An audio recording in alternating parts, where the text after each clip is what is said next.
Thanks for being here. Subscribe to Cheating Stories Best, so you don't miss new stories. My wife wanted revenge by cheating on me. That's the story today. Enjoy watching it. Diana, do you and your husband have any problems? The question came out of the blue, and for a moment, I didn't know how to answer. What are you talking about? I asked. I think we have the usual problems that all married couples have. Why did the question arise? My colleague turned away, concentrating on her hands as she decided whether to continue or not. Having made a decision, she moved on. Listen, I don't know how to tell you this. You know, my husband took me last weekend for our anniversary. Well, I'm sure I saw your husband at the same hotel, and he was staying there with another woman. Are you sure? This couldn't happen. He would never do something like that to me. You must be mistaken. Well, maybe, but it was very similar. If it wasn't him, then he must have an identical double. We saw both of them, such sweet lovebirds, up close several times. And it was just like your husband. Mark went fishing with his buddies last weekend, so he said. Now it looks like he did a little fishing on the side, and it definitely looked like he caught someone. I wanted to cry and scream and rip his throat out all at the same time. How could he do this to me? What was wrong that he was ready to break up with me after 7 years of marriage in order to lie in bed with someone? I muttered a thank you to Jane and returned to my office, plopping down in the overstuffed chair I had for visitors. There were no signs that he was up to anything bad. I had heard of the usual signs, such as overattention and overloving, but that wasn't the case. Mark was himself, caring and responsive. Was this his game? Was he aware of these signs and trying not to show them? I was completely confused. No, it couldn't be him. It had to be someone like him. Still, I had nagging doubts. What if it was him? How could I be sure? If I ask him, he might just deny it. If he was having an affair, he could warn his buddies to cover for him. Thinking back to Sunday evening when he returned, I tried to remember anything suspicious. He came in, kissed me on the cheek, grabbed a beer, and started telling me about his weekend. There was nothing unusual about this. He complained that the fish weren't biting, the small change they caught had to be thrown back. Yes, it was unusual. Mark always fished successfully. He was an excellent fisherman and knew this river like the back of his hand. He had been fishing since he was a boy, ever since his father put his first fishing rod in his hand when he was 6 years old. Yet, perhaps he is telling the truth. How can I find out? I decided to call one of his friends' wives about the upcoming school holiday and during the discussion, ask about the fish he caught. Yes, that's exactly what I'll do. Hello Emily, this is Diana. How are you? The first part of our conversation was about normal things, children, school, and sales at the mall. Not wanting to seem too anxious, I let it drag on for 20 minutes before I got to the part one called for. I couldn't ask her directly, it would make her suspicious, and it would come back to Mark through her husband. Emily, do you have any good trout recipes? I was a little tired of the usual methods like baking and grilling and wanted something more exotic. How did you cook the fish that Dave brought home on Sunday? I waited with bated breath as Emily screamed at her kids to shut up, telling them she was on the phone. Sorry, Diana, fish recipes? Well, Dave isn't very adventurous when it comes to food, so I stick to tried and true recipes.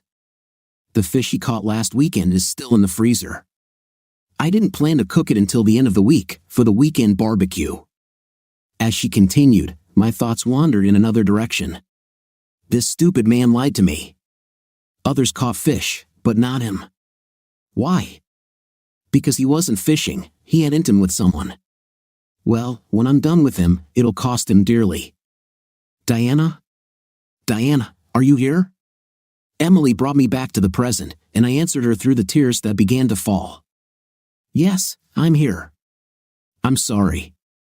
The washing machine is working. I need to run. I'll call you later. Thanks for the advice. Bye. My first instinct was to confront him, but the more I thought about it, the more I realized that I had no real evidence. He will lie to get out, and he will be on his guard. I need more proof. That evening, Mark seemed withdrawn as we sat and ate dinner. He complimented me on the excellent food, but there seemed to be no life in him. When I tried to speak, he responded in sentences, and it was obvious that he had other things on his mind. I hoped it was guilt, and it was tearing him apart inside, like it was tearing me apart. Later, we sat and watched TV for a while before he made his move. I am going to sleep.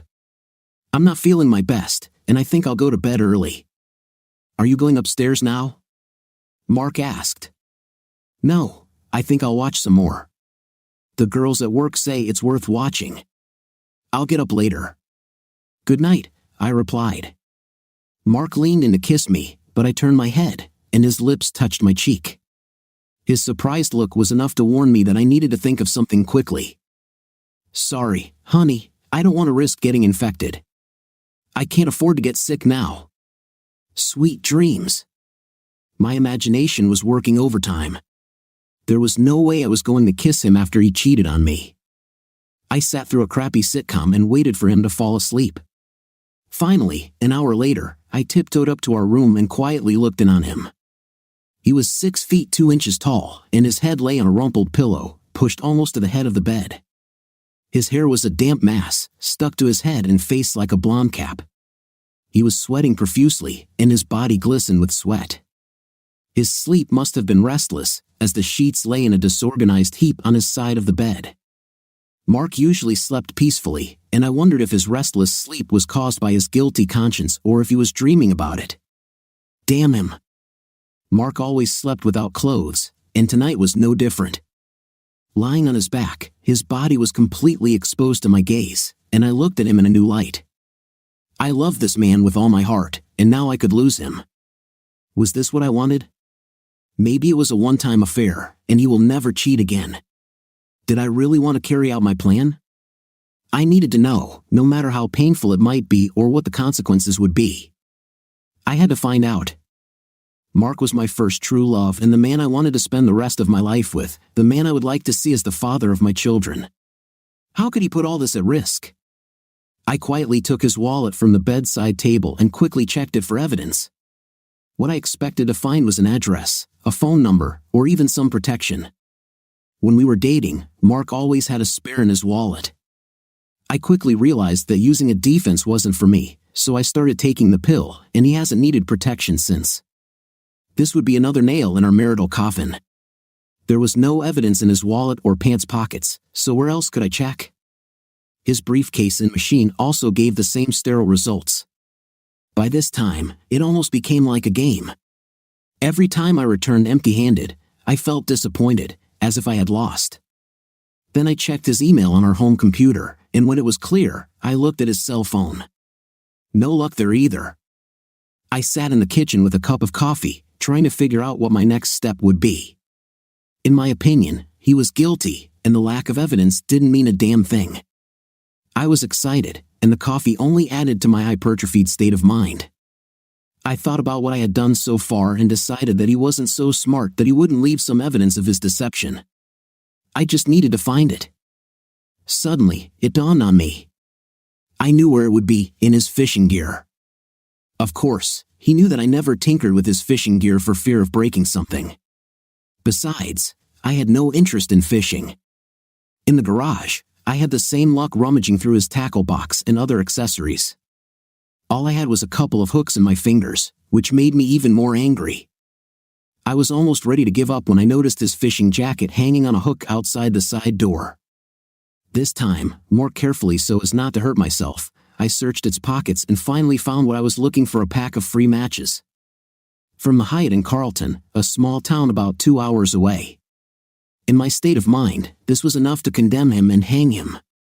We had never been to this particular hotel, and I couldn't think of a reasonable explanation for him being there alone. Let's see how he gets out of this. When it dawned on me that he had really cheated, the real pain began. I spent the next 2 hours alternating between anger, disappointment, and humiliation. I wanted to rush upstairs, drag him off our bed, and face him. No, that wasn't enough. I wanted to hurt him the same way he hurt me. I needed to see him experience the same pain and suffering that I did. As I contemplated my next move, a little gem of an idea crept into my brain and slowly took shape. By the time I was ready to go to bed, I had almost formed my plan of attack. I was going to get revenge on that man. I'll have intimate with someone and then bring the evidence home to Mark. I'll show him that two can play this game. The problem was that I loved him, and the thought of losing him hurt me as much as the thought of him having an affair. I didn't want to divorce him, even though my first reaction was to throw his fifth place out on the street. Finding someone to have intimate with was easy. At 32, I looked good, and the guys in the office flirted with me. A few sales reps I've dealt with have hit on me from time to time, but so far, I've always turned them down. Now I had a group of guys to choose from, some of whom were real hotties. One young guy in particular, Andy, most of the girls in the office drooled over every time he walked in. He was only 21 years old and had just graduated from university on a sports scholarship. Andy is 6 feet tall with dark piercing eyes and a muscular body. Quiet and modest, he seemed oblivious to the influence he had on the women around him. He exuded innocence, which made him even more attractive. I made a decision: Andy would be my means of getting back at Mark. All I have to do is seduce him. He was a man, so it shouldn't be too difficult. Over the next week, I made my move on Andy. I dressed to show off my best assets, with plunging necklines that gave him and everyone else a wide view of my 34D bust. I also wore my shortest, tightest skirts. Of course, I had a lot of attention, and this time I played along with them. Play with guys made me feel wanted again. It's not that Mark didn't do all this for me. He was always very attentive, giving me little gifts, surprises, bouquets of roses, and leaving little cards everywhere for me to find. Just knowing that he cheated made me question my sensuality. The boy's attention was the balm I needed to soothe my bruised ego. It was easy with Andy. When he first saw me, his jaw dropped, and he stood there, widening his eyes. Approaching him, I closed his mouth and then, in the hottest voice I could muster, I asked, "How are you, love?" "Like what you see. If you play your cards right, you can see so much more, if, of course, you want." Leaving him to wonder if he had heard me correctly, I turned and walked away from him, punctuating each step with a sway of my hips. The same action always caused a strong reaction in Mark, which led to prolonged intimate prompts. Will it have the same effect on Andy? Over the next 3 days, I continued to tease him, and he became more and more attentive and provocative in his flirting. Several girls told me to stop teasing him because it wasn't fair. "He doesn't have much experience with women and may misunderstand," Jane said. On the other hand, she knew exactly what I was up to, and her advice was clearer. "Diana, what you're doing is not fair to Andy. He has no idea that you are using him to get back at your husband. If you have to do this, at least choose someone who can handle what's about to happen." "Thanks, Jane, but I think Andy will like it. Who knows, maybe I'll make it a regular thing with him." Jane simply shrugged and walked away, shaking her head, leaving me to continue with my plan. Closing the door, she said, "This will be a big mistake." Andy was interested but hadn't made any moves yet, and I was in a hurry. I froze Mark, stopping any intimate activities. Not understanding what was happening, he began to get upset because of my refusal to talk to him about our problem. I wanted him to sweat over it, but not for too long. I decided that this Saturday was the day of my revenge. "Andy, are you busy on Saturday evening?" The light shining in his eyes told me the answer before he could croak. "No, I didn't plan anything." "Why do you ask?" "Well, I thought you might want to take a lady to dinner and dancing, and everything that follows." "Are you interested?" "Hell yes," he replied. Then his face darkened. "But you are married. What about your husband?" "He doesn't need to know. Besides, we have some kind of agreement," I grinned. "He just doesn't know about it yet." "Yes, sure," his face lit up with a knowing smile. "Where will we go?" "Well, I was thinking about dinner at a small cozy restaurant, a few dances at a club, and then maybe we could find a room somewhere, if you don't mind." Andy blushed but had recovered enough to realize that the next step was his. "Of course, it sounds fun. I know such a place, and there is a motel not far from it. I can book a room." "Sounds like a date to me. You can pick me up at the north entrance of the shopping center parking lot at 7 in the evening, and we'll drive in your car." Leaning over to give him a better look at my cleavage, I kissed him on the lips and then whispered, "See you then, lover." The plan was in motion, and I don't think I could stop now, even if I wanted to. The second step was to tell Mark that I was having a bachelorette party and wouldn't be back until later that evening. Heck, if Andy lives up to my dreams, I might not get home until Sunday. That evening after dinner, I left Mark. "Mark, honey, I called Susan today. She and some girls are going out somewhere on Saturday night. They invited me, and I agreed. Oh, I hope that we could have a good night together and solve our problems. Can't you go another time?" Mark asked. I gave Mark one of my stern looks and then told him, "I'll go whether you like it or not. It's not often that I get to go out somewhere, and perhaps another opportunity will present itself. Who knows when?" Mark was about to answer, but changed his mind and left the table. Turning at the door, he told me, "Thank you for your concern." Then he wandered off to his workshop, probably to play with his damn fishing gear. I saw the pain in his eyes, and almost succumbed to it, but then I was overcome with anger, and a vision of him with some blonde girl flashed through my head. "You!" I shouted after him. "This doesn't mean you care about my feelings." He walked away, and I don't think he heard the last part. This worked in my favor because he slept in the spare room for the next 2 nights. This might just become his permanent room if he's not careful, was my last thought before I went to bed that night. It was strange because it was the first time I slept alone since we got married. On Friday morning, he left before I woke up, so I didn't know how he was coping with it. I never realized how vindictive I could be, and this came as a real surprise to me. On the one hand, I was glad that he was in pain, but it was almost as painful for me to watch him suffer. I really love him, even despite his debauchery. I decided to try to relieve some of the stress on Friday night by hosting a special dinner for him. Baked potatoes, roasted asparagus, and one of the trout he caught a couple of weeks ago cooked in foil with herbs, chili, garlic, and olive oil. I knew it was one of his favorite foods, and it might calm him down a bit. It would also ease the guilt I was starting to feel. The phone rang just as I was putting the finishing touches on the table decoration. I pressed the phone to my shoulder. The background noise was loud, and I could barely hear. "Hello, Diana, it's me, Mark.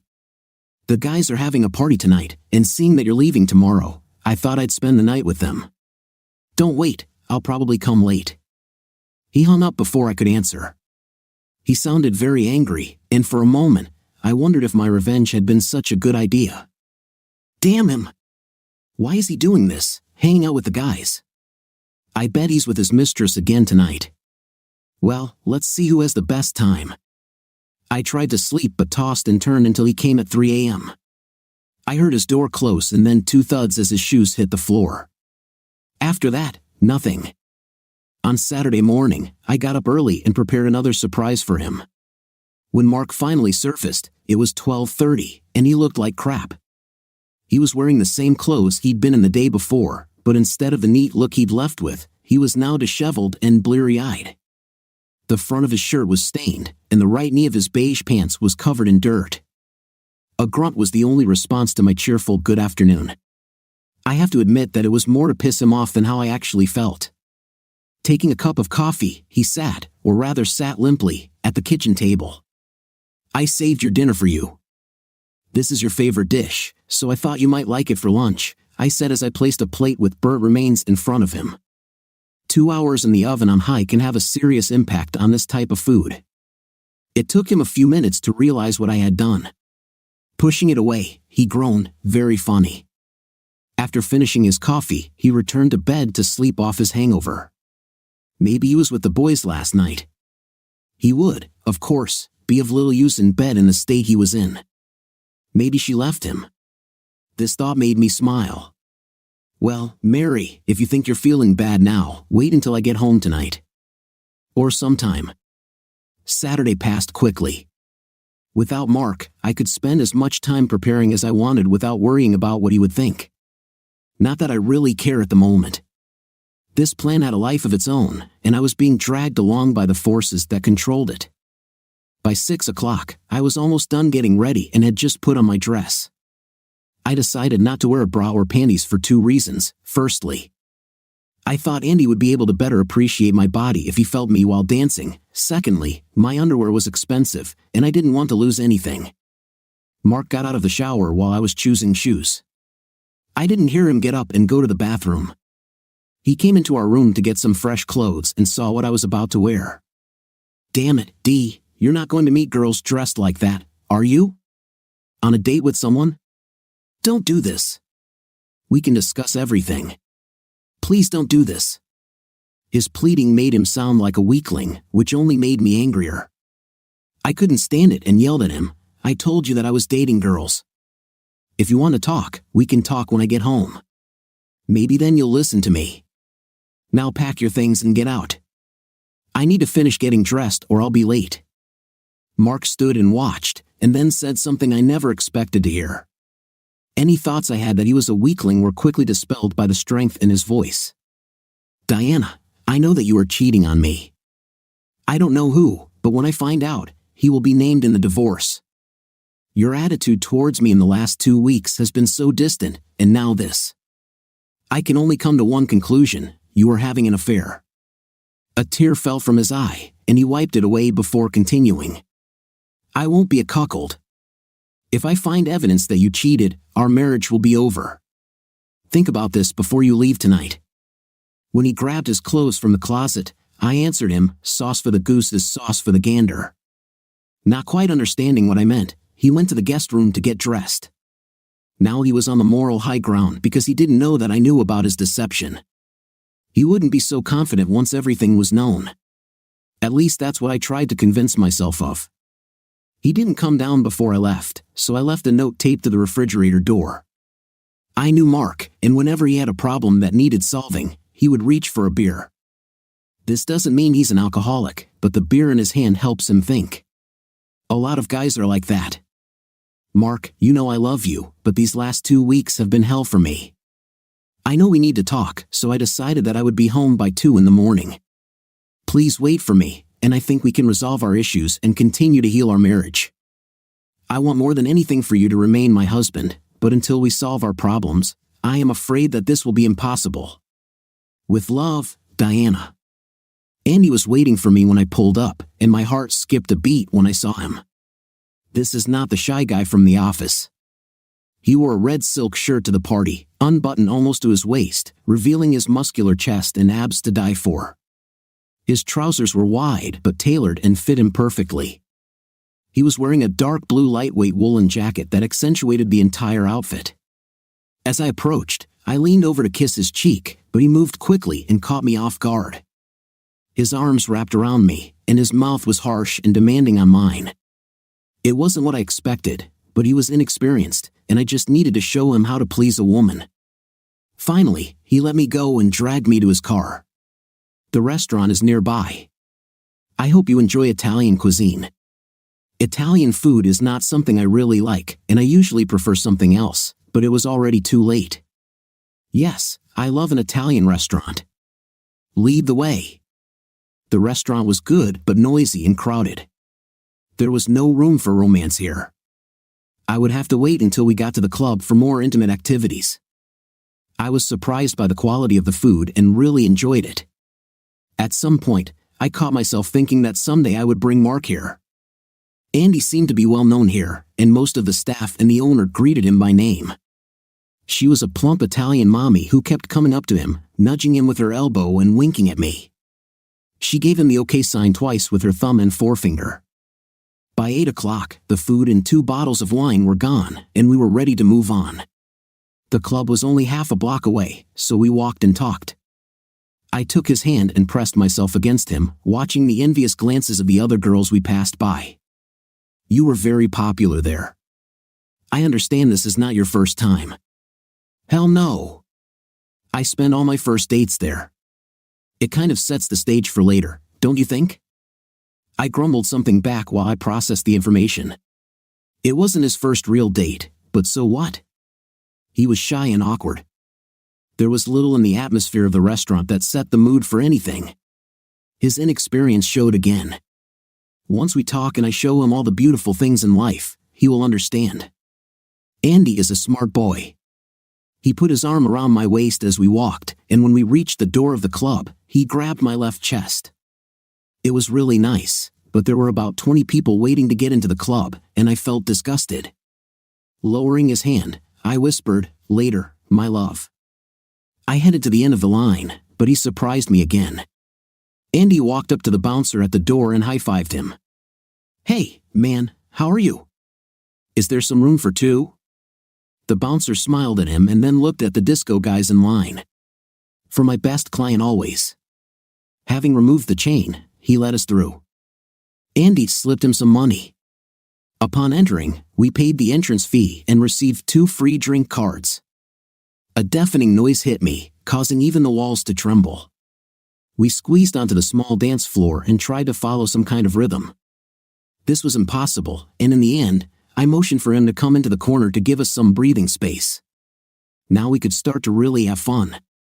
The couples around us were hugging and groping each other, and I felt less self-conscious in the darkened room. Grabbing him, I planted a deep French kiss on his lips, determined to teach him how to kiss to please a woman.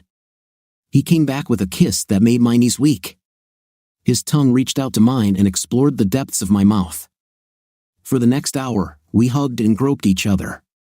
At 9:30, I was just getting into the mood, and the music had dulled my senses so much that I no longer felt like I was inside a bass drum in the middle of a parade. Damn it, look at the time. We better leave. The motel is right across the street. But Andy, I'm just starting to have fun, and we still have a lot of time. No, I told them that we will be there until 10. If we are late, they will vacate the room. This place is so close that it is very popular on a Saturday night. Taking my hand, we headed towards the door. This time, we were only stepped on twice. Once outside, I wondered if I had gone permanently deaf, as I had difficulty hearing traffic or people in line without waiting. Andy grabbed me by the arm and dragged me across the street, dodging cars inch by inch, shouting insults at the drivers if they honked at us. This night was turning into a nightmare, and I decided that this would be my one and only evening with Andy unless he surprised me in bed, which is what he did. Once at the door, Andy kissed me, but it had no effect. Okay, so he wasn't untouchable, but at least he had some inexperience. His whole approach told me that he lacked practice. Oh yes, and how many girls were there? Girls? God, I quit having intim with them when I was 17. Was this guy joking? If he's been hanging out with real women for 4 years, hasn't he learned anything? Let's calm down and play a little. First, we have a few hours to do the real thing. Collapsed on the bed, he grinned at me and said, "How was that?" God, absolutely terrible. I have a date with my husband, and I wouldn't want to be late. How late is it? Damn it. It was only 10 in the evening. We were only in the room for 20 minutes. You can't leave yet. I have a pleasant surprise for you. While looking for my dress and shoes, I told him, I'll worry about that another time, baby, but right now, I'm in a hurry. You can't leave. What will I tell my friends when they arrive? They were looking forward to it. I told them how hot you are and how you can handle all of them. I did it for you, baby. I know what people like you need. He said it as if he was sure it would change my mind. You did what? How dare you? Who the hell do you think you are? I'm not one of those girls. From where I am, I see a married woman cheating on her husband. Now stop pretending and come back here. Unfortunately for him, the closest thing to me was a lamp sitting on the bedside table. It had a heavy ceramic base that I hit him on the head with, causing him to freeze. Not sure if I had killed him, I checked his pulse and breathing, and he seemed fine. A trickle of blood was running down his cheek, and he would have a terrible headache when he woke up. Well, damn it, he deserved it. I grabbed my purse and ran out of the room, leaving the door ajar so his friends could find him and keep an eye on him. I ran, but blinded by tears, 3 blocks to my car and collapsed behind the wheel. I had to wait until my hand stopped shaking before I could put the key in the ignition and start the damn thing. A date that was so promising turned into hell. I was angry and upset with Andy. He made me look like a fool with his innocent little boy behavior, and I, the idiot I am, fell for it. Maybe I'm old-fashioned, but there should be some romance in a date. But this new age approach didn't seem to involve any seduction on the guy's part. The journey home was a mixture of humiliation and pain. I couldn't blame Mark for that. I brought this on myself, so I had to deal with it. One good thing is that I was no longer excited. Pulling into the driveway, I sat for a moment and then braced myself for what was to come. Mark was waiting in the living room and looked up in shock as I stumbled in. I don't know if it was because I arrived early or because of the state I was in. My hair and makeup are a mess, my dress is missing one shoulder strap, and my shoes are left in the car. I definitely looked like my evening was royal. "Well, you did it. All this nonsense about loving me, wanting to save our marriage. What does all of this mean? Did you really think that I would accept this and continue as if nothing had happened? I hope it was worth it. Now just listen, mister. None of this would have happened if you had behaved properly. I know about your little escapade. 2 weeks ago, you were seen at the Hyatt in Carlton with some blonde girl. So, don't be so moral towards me. All I did was have revenge intimate, so you know how I felt. Now we need to discuss all this and live our lives. I'll make some coffee, and we can sit down like we used to and figure this all out." I stopped to take a breath, and Mark took the floor. I don't know who anyone saw, but it wasn't me. I was 200 kilometers away on the other side of the state fishing, as I said. Now I've played my trump card. Jane saw you. She was there with her husband, and they saw you with another woman. I also found this in your fishing jacket.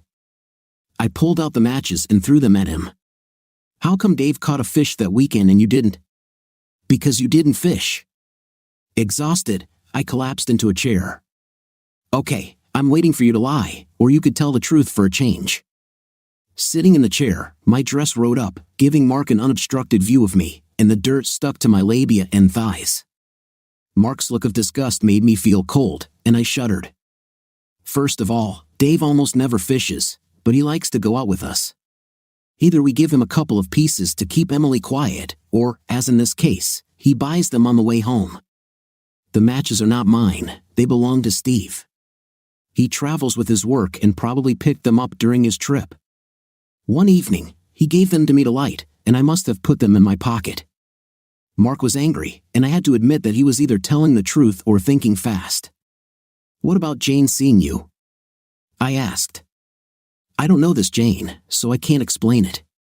But I can prove that I was on the other side of the state on Saturday afternoon. He pulled out his wallet and showed me a gas receipt stamped and dated from a gas station on the other side of the state. Just as he said, damn, he was good. He must have figured out in advance what I was mad about and managed to forge that receipt. It even had his car registration on it. I almost told him it was fake, but then I remembered I saw the receipt in his wallet the night I checked everything. Didn't go as I planned, I admitted. But Jane said, "Who the hell is Jane?" "You know Jane, who works with me." "No, I don't know her. I've heard you talk about her, but I've never met her. When we meet, of course, I will tell her everything.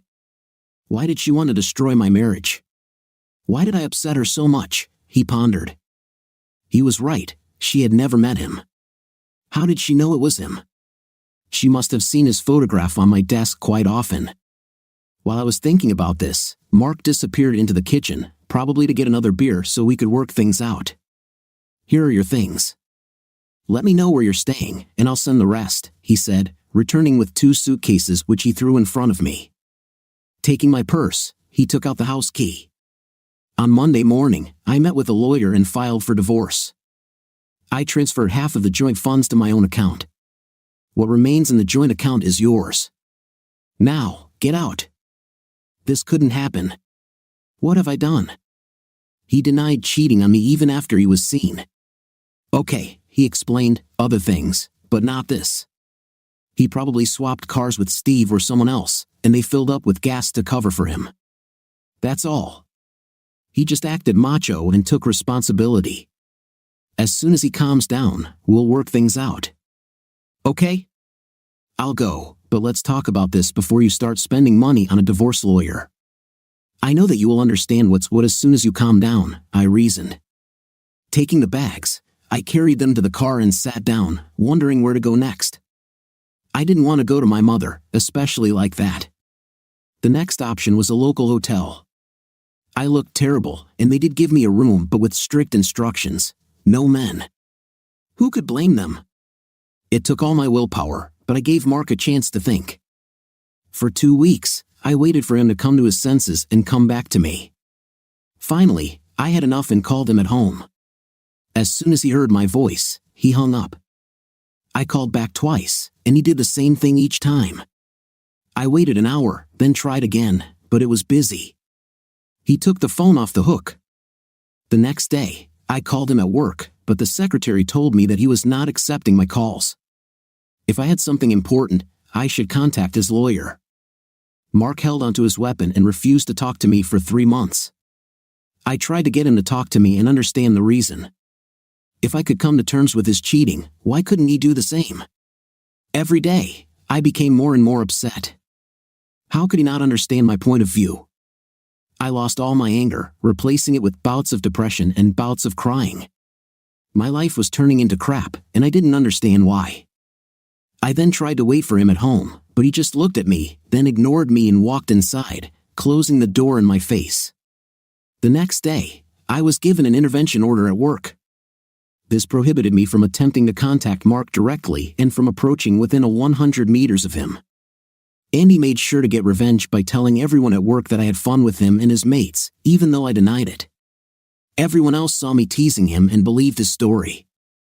All the men hit on me for weeks until I needed Andy and the balls, and that's when they realized I couldn't afford to stay at the hotel, so I returned home to my parents. They sympathized with me but said it was my own fault. I should have talked to Mark. As Dad said, 2 wrongs don't make a right. I lived in the hope that he would not go for a divorce. He was just trying to scare me into backing off and apologizing. How the hell could I apologize if he didn't want to talk to me? I remember that Tuesday clearly. I was sitting at my desk finishing the bill when the secretary called and said that 2 men wanted to see me at the counter. Thinking they were salespeople, I put on my best smile and walked towards them. Mark stood there with another man, talking quietly. My heart skipped a beat. Did he forgive me? Mark nodded in my direction and said something to the other man who approached me. Mark stood aside, not taking part in what was about to happen.